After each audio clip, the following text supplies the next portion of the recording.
ವೃಕ್ಷಗಳ ಪೈಕಿ ಅಗ್ರಸ್ಥಾನ ಪಡೆದಿರುವ ಕಲ್ಪವೃಕ್ಷವೆಂದೇ ಕರೆಸಿಕೊಳ್ಳುವ ತೆಂಗಿನ ಮರ ಅತ್ಯಂತ ಶ್ರೇಷ್ಠವಾದದ್ದು. ಈ ಮರ ಎಷ್ಟು ಎತ್ತರ ಹಾಗೂ ಸೊಂಪಾಗಿ ಬೆಳೆಯುತ್ತದೋ ಅಷ್ಟೇ ಪ್ರಮಾಣದಲ್ಲಿ ಉಳಿದ ಜೀವಿಗಳಿಗೂ ಉಪಯುಕ್ತ ಆಗಿದೆ.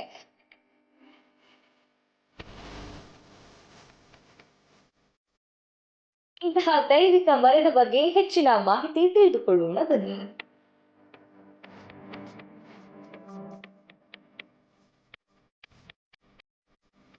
ಕರ್ನಾಟಕದಲ್ಲಿ ತುಮಕೂರು, ಹಾಸನ, ಚಿತ್ರದುರ್ಗ, ಚಿಕ್ಕಮಗಳೂರು, ಮಂಡ್ಯ, ಮೈಸೂರು, ದಕ್ಷಿಣ ಕನ್ನಡ, ಉಡುಪಿ, ಉತ್ತರ ಕನ್ನಡ ಸೇರಿದಂತೆ ಹಲವು ಜಿಲ್ಲೆಗಳಲ್ಲಿ ತೆಂಗನ್ನ ಹೆಚ್ಚಾಗಿ ಬೆಳೆಯಲಾಗುತ್ತೆ.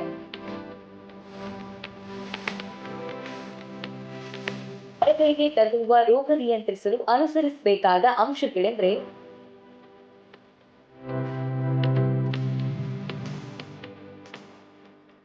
ಮತ್ತಷ್ಟು ಕೃಷಿ ಬಗೆಗಿನ ಮಾಹಿತಿ ನಿಮಗೆ ತಿಳಿಸಲು ಮುಂದಿನ ಸಂಚಿಕೆಯಲ್ಲಿ ಭೇಟಿಯಾಗ್ತೇವೆ. ಇದು 1 ಪಾಯಿಂಟ್ ಟಿವಿ. ಧನ್ಯವಾದಗಳು.